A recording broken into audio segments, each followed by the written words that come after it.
வணக்கம் நண்பர்களே. 10th standard ரிசல்ட்ஸ்லாம் வந்துருச்சு. 11th ஸ்டாண்டர்ட்ல அடியெடுத்து வைக்க போற அனைத்து குழந்தைகளுக்கும் நான் என்னோட வாழ்த்துக்களை முதல்ல தெரிவிச்சுக்கிறேங்க. சரி, இப்ப 11th என்ன குரூப் எடுக்கலான்ற கன்ஃபியூஷன் ஸ்டூடெண்ட்ஸ்க்கு மட்டும் இல்லைங்க, பேரண்ட்ஸ்க்கும் இருக்கு. நிச்சயமா இந்த வீடியோவை நீங்க முழுமையா கேட்டீங்கன்னா உங்களுக்கு ஒரு தெளிவு கிடைக்கும். பொதுவா 80% அபவ் எடுத்த குழந்தைகளுக்கு ஸ்கூல்ல சயின்ஸ் குரூப்ல அட்மிஷன் கொடுக்க முன் வருவாங்க.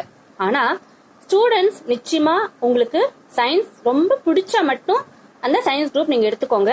உங்களோட இன்ட்ரெஸ்ட ஸ்கூல்ல நிச்சயமா சொல்லுங்க, உங்க பெற்றோர்களுக்கும் சொல்லுங்க. ஒருவேளை உங்களுக்கு சயின்ஸ் பிடிக்கல, எனக்கு மேக்ஸே வராது அப்படின்னு நீங்க நினைச்சீங்கன்னா உங்களுக்கான வரப்பிரசாதம் தாங்க காமர்ஸ் குரூப் அப்படின்றது. சில பேரோட மனசுல காமர்ஸ் குரூப் அப்படின்னா ரொம்ப மட்டமான குரூப் அப்படின்னு நினைக்கிறாங்க. ரொம்ப கம்மியா மார்க் எடுத்தவங்க தான் காமர்ஸ் குரூப் எடுப்பாங்க அப்படின்னு நினைக்கிறாங்க. நிச்சயமா அது ரொம்ப ரொம்ப தப்புங்க. அதுக்கு நானே ஒரு உதாரணம். ஏன்னா நானே 90% எடுத்தேன். ஆனா எனக்கு காமர்ஸ் குரூப் தான் வேணும்னு அடம் பிடிச்சி கேட்டு எடுத்தேன். ஸ்கூல்ல கூட கேட்டாங்க, என்னம்மா 90% எடுத்தவங்க எல்லாம் சயின்ஸ் குரூப் வேண்டானா அப்ப நாங்க என்ன பண்றது அப்படின்னு. ஆனா நான் என்ன சொன்னேன் அப்படின்னா ஸ்கூல்ல, மேடம் எனக்கு 90% எடுத்திருந்தா கூட எனக்கு காமர்ஸ்ல தான் இன்ட்ரெஸ்ட்.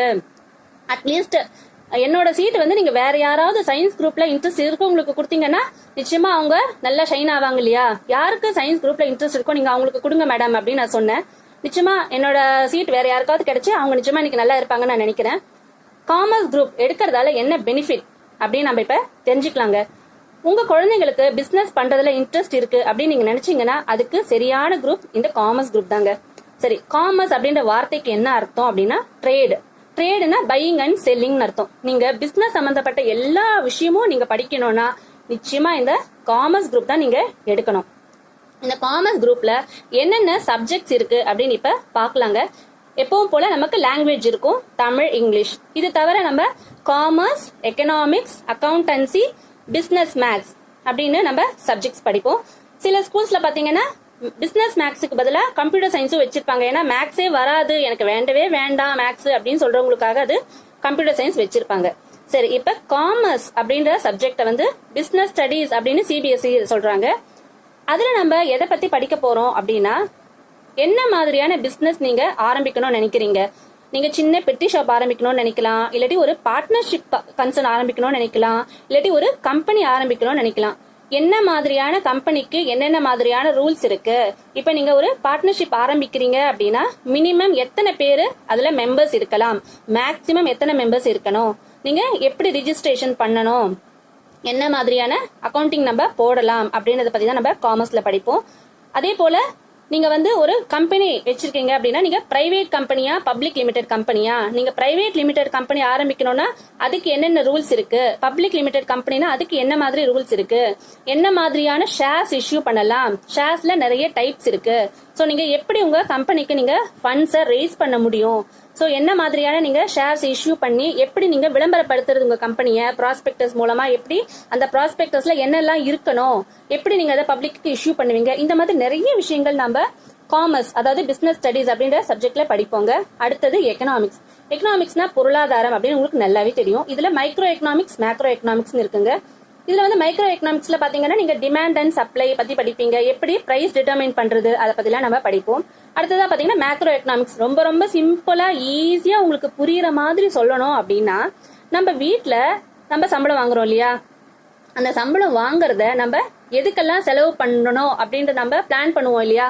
பால்காரருக்கு இவ்வளோ, மளிகைக்காரருக்கு இவ்வளோ, நியூஸ் பேப்பர்காரருக்கு இவ்வளோ, இப்படி நம்ம பிளான் பண்ற மாதிரி நம்ம ஒரு கண்ட்ரிக்கு பிளான் பண்ண போறோம். ஒரு இந்தியா அப்படின்ற ஒரு கண்ட்ரிக்கு நம்ம பிளான் பண்ணணும் அப்படின்னா அவங்களுக்கு என்ன சம்பளம், நம்ம கொடுக்குற டாக்ஸ் தான் அவங்களுக்கு சம்பளம். ஸோ அந்த டாக்ஸை எப்படி பீப்புளோட வெல்ஃபேர்க்காக யூஸ் பண்றது, என்னென்ன மாதிரி பாலிசிஸ்லாம் இதுக்கு முன்னாடி போட்டிருக்காங்க, இதுக்கப்புறம் என்ன மாதிரி பாலிசிஸ் எல்லாம் போடணும் இந்த கண்ட்ரியை நம்ம டெவலப் பண்றதுக்கு அப்படின்றத பத்தி தான் நம்ம மேக்ரோ எக்கனாமிக்ஸ்ல படிப்போம். ரொம்ப ரொம்ப இன்ட்ரெஸ்டிங்கா இருக்கும். நீங்க புரிஞ்சு படிச்சீங்கன்னா நிச்சயமா அது ரொம்பவே இன்ட்ரெஸ்டிங்கான சப்ஜெக்ட் தான். அடுத்ததா அக்கௌண்டன்சி.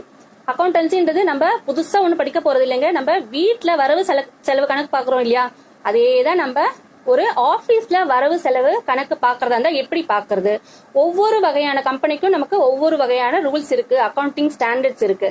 சோ இப்ப பெட்டி ஷாப்ல ஒரு மாதிரி அக்கௌண்ட்ஸ் போடுவாங்க, பார்ட்னர்ஷிப்ல ஒரு மாதிரி அக்கௌண்ட்ஸ் போடுவாங்க, கம்பெனிஸ்ல ஒரு மாதிரி அக்கௌண்ட்ஸ் போடுவாங்க. சோ இது மாதிரி எல்லா டைப்ஸ் ஆஃப் அக்கௌண்ட்ஸும் நம்ம 11th and 12th ஸ்டாண்டர்ட்ல படிப்போம்.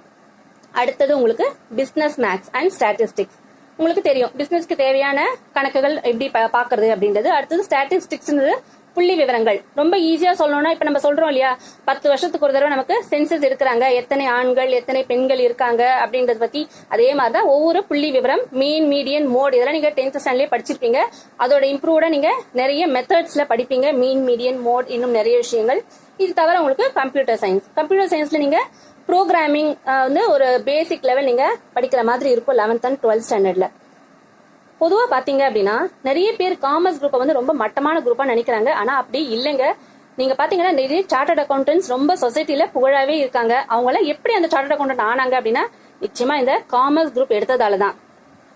நீங்க நல்லா யோசிச்சு பாருங்க, ஒரு கம்பெனில எந்த போஸ்டிங் வேணா இருக்கலாம், இல்லாமலும் இருக்கலாம். இப்ப எல்லா கம்பெனிலயும் நிச்சயமா ஒரு இன்ஜினியர் இருப்பாங்களா, அது நமக்கு தெரியாது. அதே போல எல்லா கம்பெனிலயும் நிச்சயமா ஒரு டாக்டர் இருப்பாரா, அது நமக்கு தெரியாது. ஆனா ஒரு சின்ன பெட்டி ஷாப்ல இருந்து ஒரு பெரிய கம்பெனி வரைக்கும், ஒரு லார்ஜ் ஸ்கேல் இண்டஸ்ட்ரி வரைக்கும் எல்லா வகையான கம்பெனிலையும் ஒரு போஸ்டிங் இருக்குன்னா அது நிச்சயமா அக்கௌண்டன்ட் போஸ்டிங் தாங்க.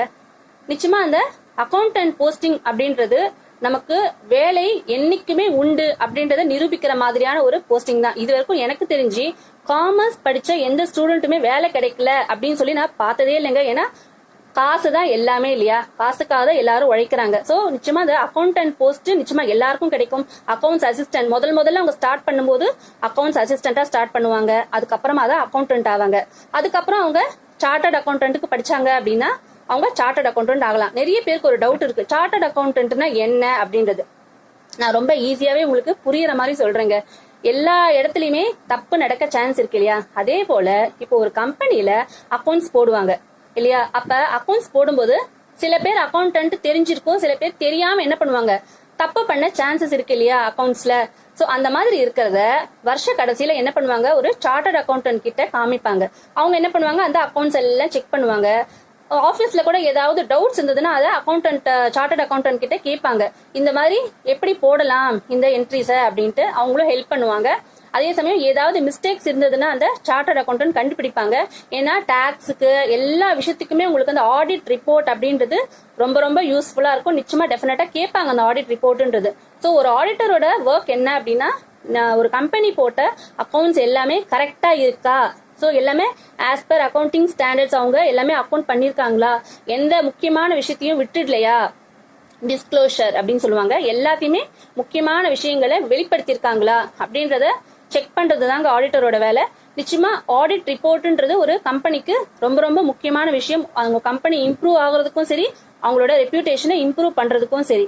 அதனால நிச்சயமா காமர்ஸ் குரூப் எடுக்கிறது அப்படின்றது ரொம்ப ரொம்ப ஒரு வேல்யூவான குரூப் தான். நிச்சயமா உங்க குழந்தைங்க அந்த குரூப் எடுத்தாங்கன்னா இன்னும் நல்ல லைஃப்ல இம்ப்ரூவ் ஆவாங்க அப்படின்னு நினைச்சுக்கோங்க. ஒருவேளை அன்லக்கியா இந்த தடவை அவங்க கம்மி மார்க் எடுத்துட்டாங்கன்றதுக்காக வலுக்கட்டாயமா அவங்க ஸ்கூல்ல காமர்ஸ் குரூப்பே கொடுத்துட்டா கூட சரி, நீங்க மனசு வருத்தப்படாதீங்க. நிச்சயமா இதுக்கு மேல உங்க குழந்தைக்கு நல்ல ஃபியூச்சர் இருக்கு அப்படின்னு நினைச்சுக்கோங்க.